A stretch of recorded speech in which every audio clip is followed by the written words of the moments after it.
Le Conseil national de la presse remet au président de la République son rapport annuel 2012. Le chef de l'État qui l'a réceptionné a encouragé le CNP à travailler dans la droite ligne de cette thèse afin d'améliorer la presse ivoirienne. Contrat de désendettement et développement, un séminaire vient de se tenir. Des décaissements importants sont annoncés pour financer des projets dédiés à l'amélioration des conditions de vie des populations.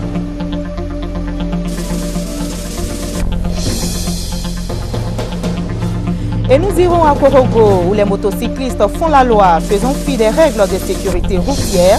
Pour mettre fin à leurs agissements, une campagne de sensibilisation est menée.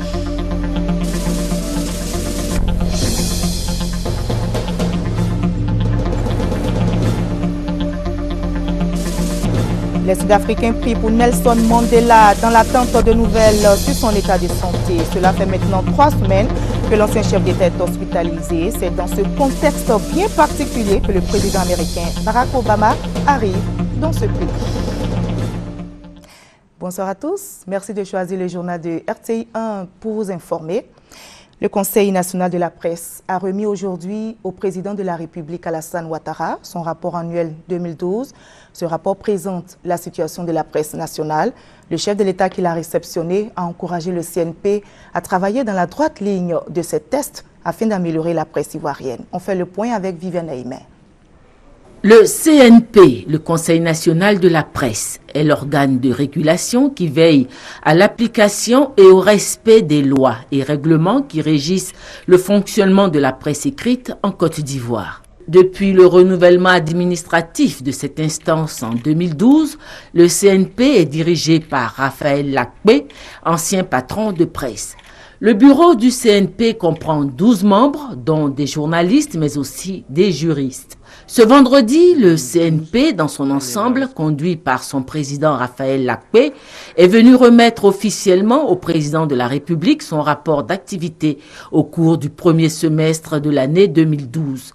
Cette audience que le président de la République a bien voulu accorder à l'organe de régulation a été l'occasion pour la ministre de la Communication de remercier le président de la République pour le grand intérêt qu'il accorde à la presse en Côte d'Ivoire. À travers cet organe, vous honorez également tout le grand secteur de la communication. Alors aujourd'hui, conformément à la loi, le Conseil national de la presse est donc venu vous rencontrer et vous remettre le rapport d'activité du premier trimestre donc de l'année 2012. À la suite du ministre, le président du CNP a rappelé que c'est alors qu'il était Premier ministre en 1991 que le président de la République Alassane Ouattara avait alors suscité la création des 2 organes de régulation de la presse en Côte d'Ivoire, que sont le CNP pour la presse écrite et le CNCA pour la presse audiovisuelle. Nous insistons, Excellence, sur ce privilège que vous nous faites, parce que c'est la première fois dans l'histoire du Conseil national de la presse qu'une telle audience lui est accordée. Avant ce jour, chaque année, et conformément à la loi portant régime juridique de la presse, le rapport d'activité du CNP était transmis par voie de courrier à vos services. Recevant l'organe de régulation, le président de la République, fidèle lecteur des quotidiens nationaux, a posé des questions sur les fluctuations constatées ces jours-ci au niveau des parutions des quotidiens, sur les critères des sanctions à l'encontre des organes de presse et des journalistes et sur la formation des journalistes. Le président de la République a souligné son attachement à la liberté de la presse en Côte d'Ivoire, tout en félicitant le CNP pour son travail et la qualité actuelle des quotidiens nationaux. Vous m'avez remis un rapport qui semble dense, bien structuré. Je vais vous féliciter, bien sûr à mon nom, au nom du Premier ministre, au nom du ministre de la Communication. C'est un organe important, de mon point de vue, c'est un organe essentiel. Et nous avons donc le devoir de faire en sorte que vous soyez dans de bonnes conditions pour exercer cette fonction. Quand vous prenez des sanctions, je sais qu'il y a certains pays qui sont très regardants sur ces questions, mais je crois que c'est une bonne chose. Je trouve que la critique est bonne et que véritablement nous voulons que la Côte d'Ivoire soit à un niveau de démocratie supérieur à la moyenne. Je voudrais donc vous demander de ne pas vous offusquer quand quelquefois certains ambassadeurs vous titillent un peu. Ceci, c'est pour nous améliorer en réalité, parce que tous ces pays ont une certaine expérience de la presse. Bien évidemment, on ne peut pas laisser la presse faire du n'importe quoi ou dire du n'importe quoi, mais en même temps, la liberté d'expression est fondamentale. Personnellement, je crois à cela et je vous encourage à continuer dans ce sens. Une photo de famille a mis fin à cette audience. On revient sur le séjour camerounais du président Alassane Ouattara. Les 24 et 25 juin, le chef de l'État a participé au sommet consacré à la piraterie maritime. En marge de ce sommet, le chef de l'État a rencontré la communauté ivoirienne vivant au Cameroun. Le reportage de Jérôme Kofi Arbolin. Tout en recevant à son hôtel de Yaoundé les Ivoiriens résidant au Cameroun ce mardi 25 juin 2013, lors de son séjour au Camerounais, le président ivoirien Alassane Ouattara a une fois de plus montré qu'il n'entend pas se départir de cette tradition qui est de rencontrer la diaspora ivoirienne chaque fois qu'il est en déplacement hors de la Côte d'Ivoire, du moins pour ce qui est de ce genre de visite. Les Ivoiriens du Cameroun sont donc venus nombreux attendre le chef de l'État avec beaucoup de patience au regard de son calendrier très chargé pour une occasion surtout à ne pas rater. Une rencontre aussi bien chaleureuse que conviviale avec l'ambiance d'une communion sans pareil pour les hôtes du président Alassane Ouattara sous la conduite bienveillante de l'ambassadeur de Côte d'Ivoire au Cameroun. Brille d'une gloire inviolable. À quelques ordres philosophiques que nous appartenions, à quelques partis politiques que nous soyons indéfectiblement attachés, nous ne pouvons le prononcer sans une émotion qui ressemble au sentiment d'indicible amour que tout petit nous éprouvons pour celle qui, après nous avoir mis au monde, entourait notre enfance de soins affectueux, constants et désintéressés. Ce nom, Excellence, Monsieur le Président de la République, est celui de la Côte d'Ivoire. Avec une émotion si grande qu'il n'a su cacher, le porte-parole des Ivoiriens au Cameroun, pour la plupart des étudiants, a, au nom de ses camarades, exprimé, en plus de la pleine adhésion aux idéaux de paix du président Alassane Ouattara, la joie de l'avoir enfin en face pour apporter une solution aux problèmes les concernant, lui et ses camarades, notamment leur intégration après le temps passé au Cameroun. La communauté ivoirienne au Cameroun est constituée de diplomates, de fonctionnaires internationaux, de cadres et professionnels expatriés, d'hommes et de femmes d'affaires, d'étudiants, de commerçants et d'artisans, de réfugiés ainsi que de nombreuses familles installées dans les 10 régions du Cameroun, avec une grande concentration à Douala et Yaoundé, et qui proviennent des différentes régions de la Côte d'Ivoire. Cette communauté, armée de l'instruction et des enseignements de nos parents, est au travail pour apporter sa contribution à l'édification de notre pays. Le président de la République, en promettant d'agir favorablement dans la mesure du possible, ne s'est pas empêché d'évoquer le bonheur de se retrouver avec ses concitoyens au Cameroun. Je voudrais vous rassurer que nous ferons tout pour que tous nos concitoyens puissent retrouver leur maison, leur foyer. C'est important que je le dise ici parce que, comme certains pays voisins, tels que le Ghana, le Libéria, le Cameroun qui est un peu plus éloigné, a reçu bon nombre de nos concitoyens ici en son temps. Je sais que nombreux sont ceux qui sont rentrés. Et je les encourage à rentrer parce que la situation est normalisée. Il n'y aura pas de chasse aux sorcières en Côte d'Ivoire. Ils peuvent être assurés que les uns et les autres doivent rentrer au pays et retrouver leur activité normale. Nous avons pris des dispositions particulières au niveau de 3 grands ministères par rapport à nos concitoyens qui sont à l'extérieur. Et tout cela pour préparer le retour de ceux qui veulent rentrer, qui veulent commencer à faire des affaires, ou ceux qui ont de l'expérience et qui cherchent à mettre en perspective leur candidature, puisqu'il y a de nombreux emplois qui se créent, et il nous faut un spectacle pour les recueillir. Nous nous sommes rendus compte que dans beaucoup d'institutions où la Côte d'Ivoire a un poids important, le nombre d'Ivoiriens est très faible, Et il faut donc faire une promotion des Ivoiriens dans ces institutions.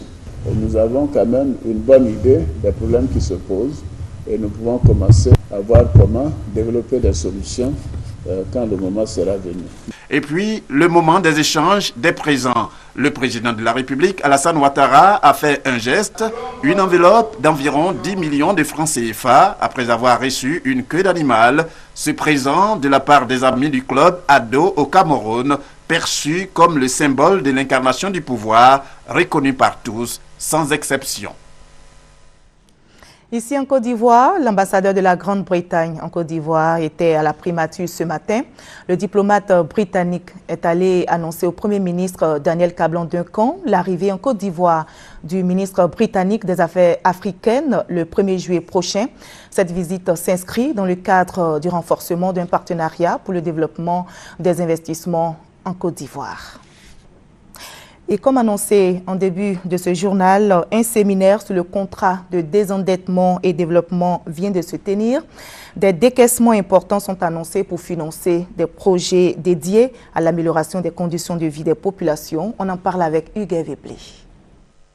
Signé en décembre 2012 à Abidjan, le contrat de désendettement et de développement CDD est un mécanisme d'annulation des créances d'aide publique au développement à travers un refinancement par don des échéances de la dette remboursée par la Côte d'Ivoire.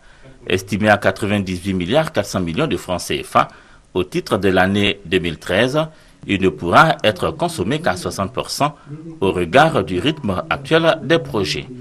À cette rencontre organisée par le secrétariat technique du CDD avec l'Agence française du développement, l'AFD, différentes mesures pour atteindre des taux de décaissement importants ont donc été proposées.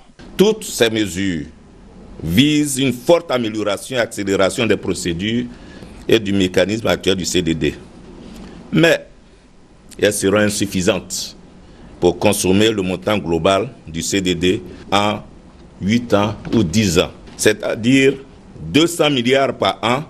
Il faudrait alors, par exemple, passer de l'aide projet à l'aide budgétaire ciblée, comme la Banque mondiale a souvent fait. Mais une telle décision ne relève ni de nos structures techniques, ni de l'AFD, mais des politiques. Pour la consommation du budget 2013, il est recommandé, entre autres, la création d'une cellule dédiée au contrat des endettements et développement au sein de la direction des marchés publics. Viser le traitement rapide des dossiers d'appel d'offres du CDD pour une contribution significative à l'amélioration des conditions de vie des populations ivoiriennes.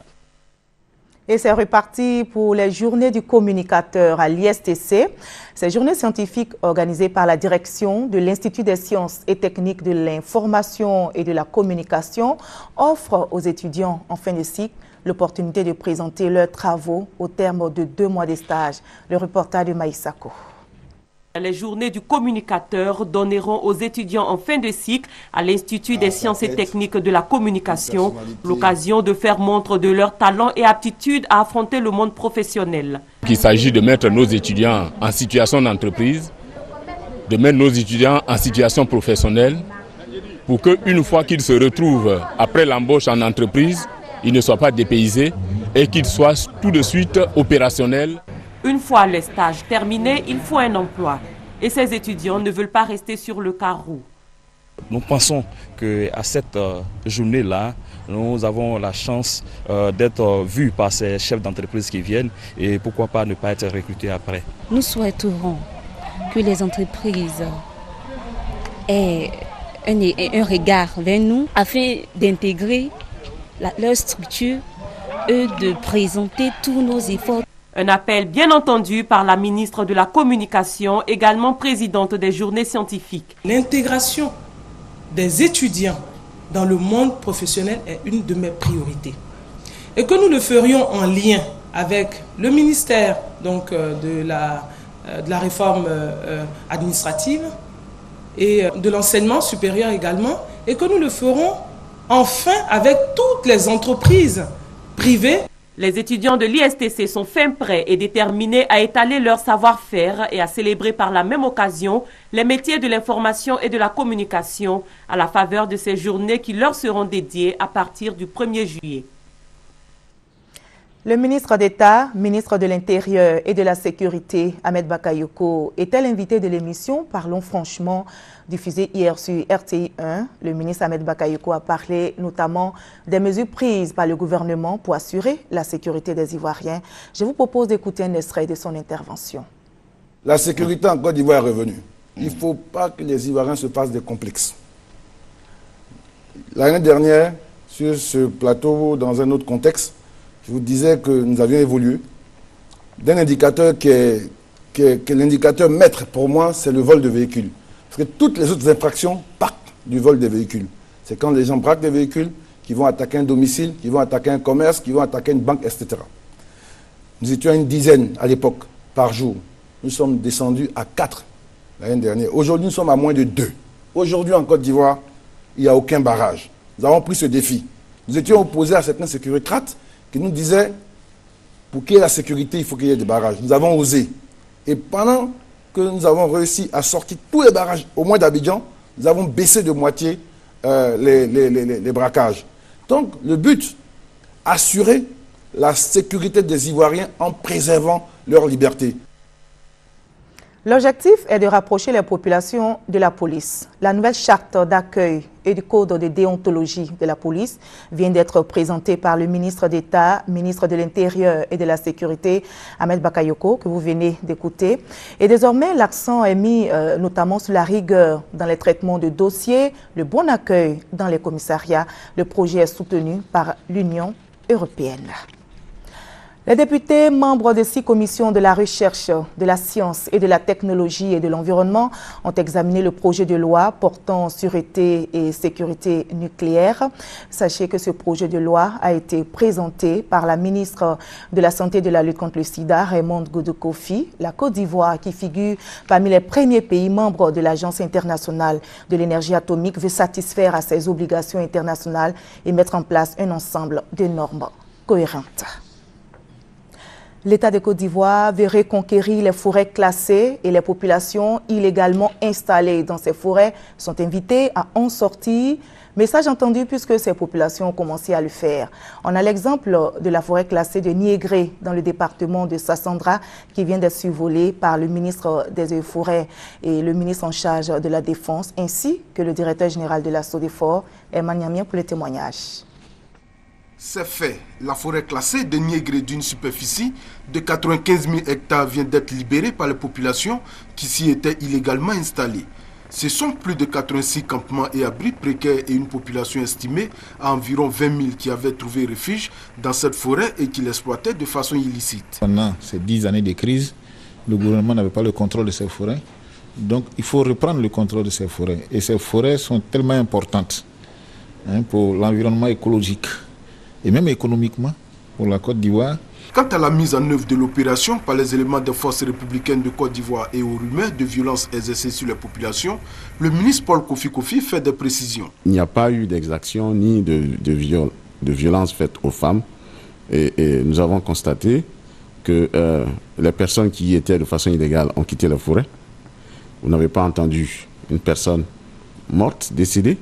L'opération de reconquête des forêts classées ne va pas se limiter à la forêt classée de Niégré.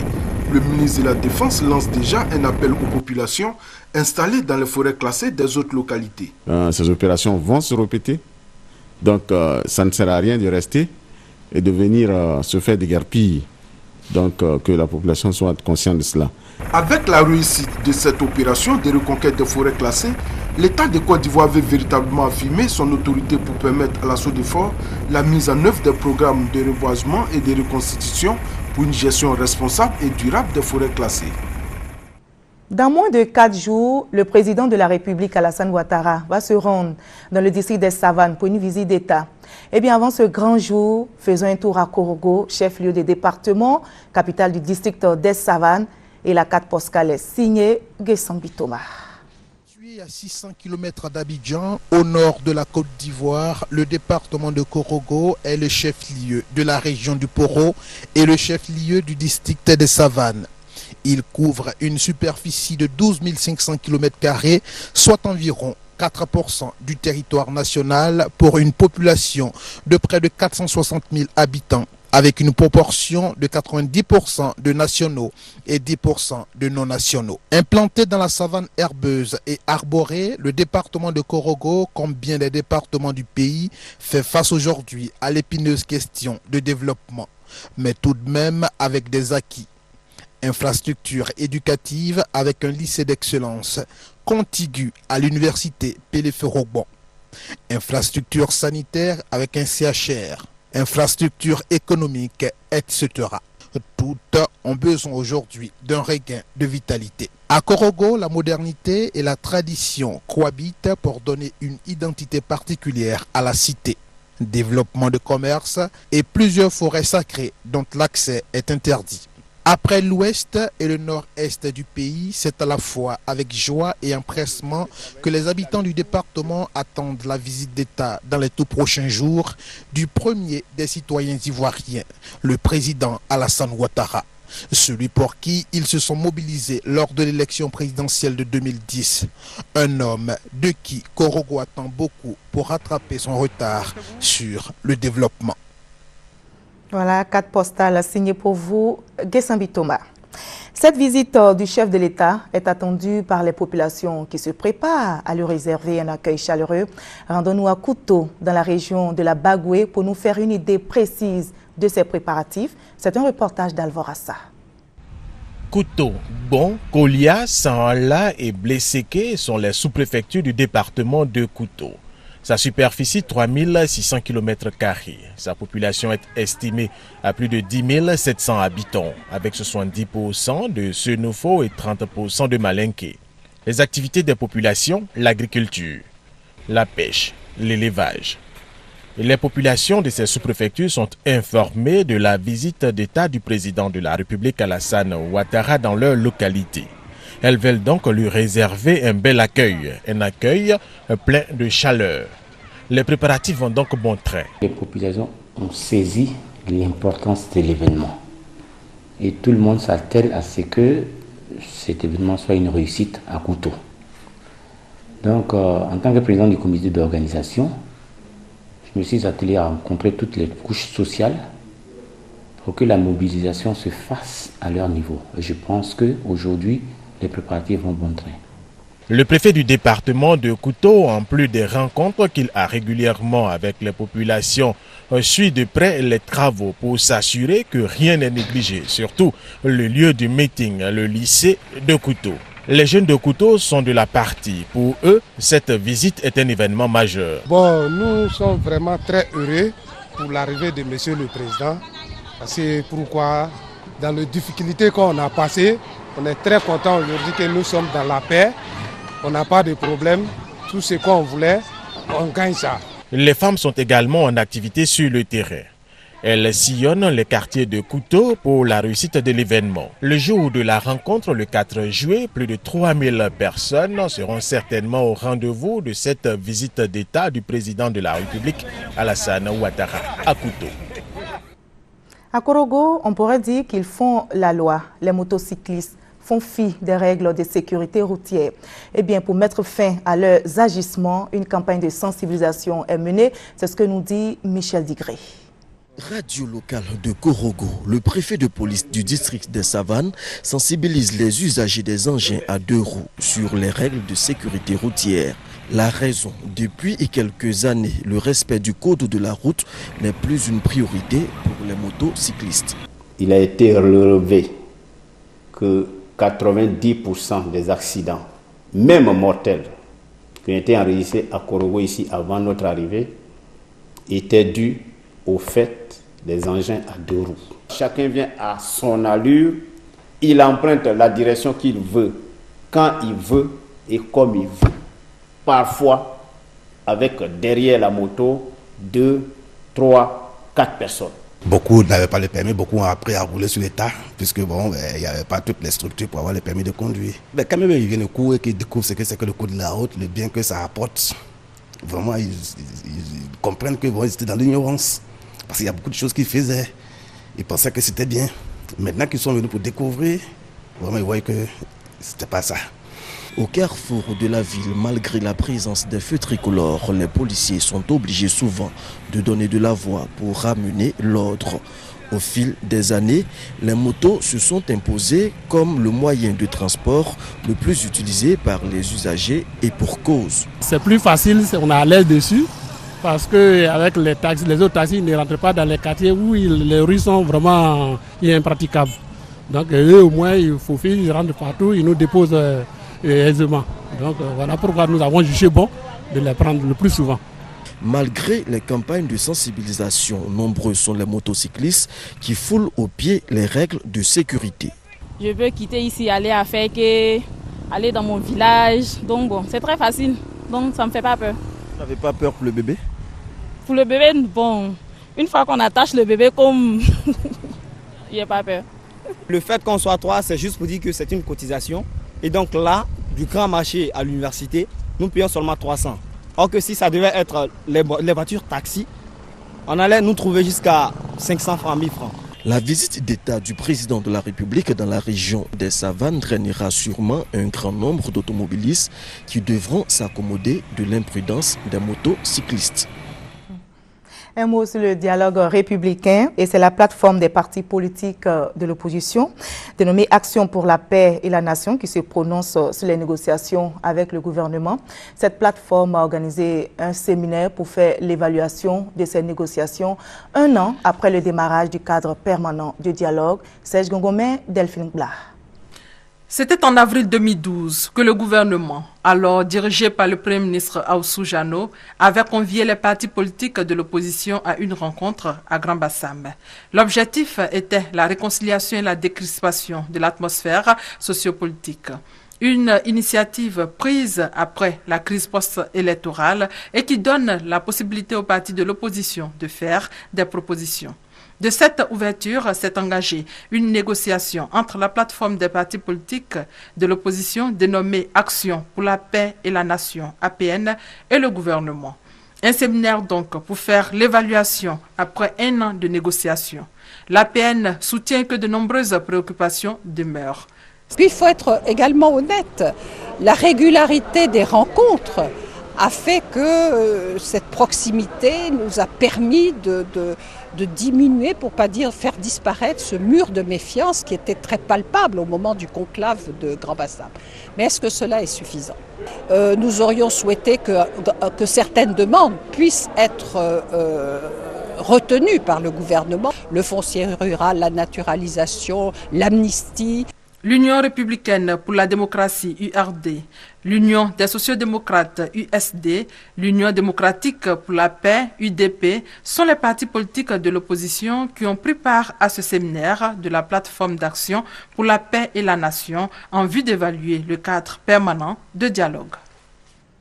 Une délégation du Congrès panafricain pour la justice et l'égalité des peuples, COJEP, a été reçue en audience par Gervais Coulibaly, président du parti politique Cap Uni pour la démocratie et le développement. Au menu de ces échanges, la situation sociopolitique en Côte d'Ivoire. Le reportage est signé Herman Niamier. Cette délégation du COJEP, le Congrès panafricain pour la justice et l'égalité, conduite par son président intérimaire, Joël Poté, dit être venu traduire sa volonté de contribuer au processus de normalisation de la vie politique au président du CAP UDD, le CAP Uni pour la démocratie et le développement. Nous avons discuté des questions essentielles, bien entendu, qui occupent l'actualité politique en ce moment dans notre pays, notamment la reprise du dialogue républicain, la réconciliation nationale et l'amnistie générale. À ses hôtes, Gervais Coulibaly dit être heureux de l'engagement à la modération et au dialogue avec le pouvoir. Nous sommes donc convenus que nous allions les accompagner dans ce qu'ils allaient faire, nous allions les soutenir et qu'ils peuvent compter sur le CAP qui ne rêve que de paix, qui ne rêve que de situations normalisées pour pouvoir faire de la politique et espérer permettre aux Ivoiriens de vivre ce dont les Ivoiriens ont toujours rêvé. Pour concrétiser leur choix pour la paix et le dialogue républicain, les dirigeants du COJEP organisent le 20 juillet prochain une cérémonie inaugurale d'une caravane de décrispation. Objectif, négocier l'amnistie générale pour tous les prisonniers politiques et l'arrêt des poursuites contre les chefs militaires et tous ceux qui sont soupçonnés de crimes lors de la crise post-électorale. Après le Sénégal, l'Afrique du Sud, le président américain Barack Obama a quitté cet après-midi le Sénégal pour l'Afrique du Sud. C'est la deuxième étape de sa tournée africaine. Le président américain arrive dans un pays préoccupé par l'état de santé de Nelson Mandela, le héros de la lutte anti-apartheid qui a bientôt 95 ans, est hospitalisé depuis presque 3 semaines pour une grave infection pulmonaire et son état de santé reste toujours critique. Et pourrait venir basculer le programme du président américain, Barack Obama souhaitait, sachez-le, rencontrer Nelson Mandela, mais l'entrevue ne devrait pas avoir lieu. Il sera reçu en revanche par le président Jacob Zuma. C'est ici qu'on s'arrête. Merci à vous tous de votre attention.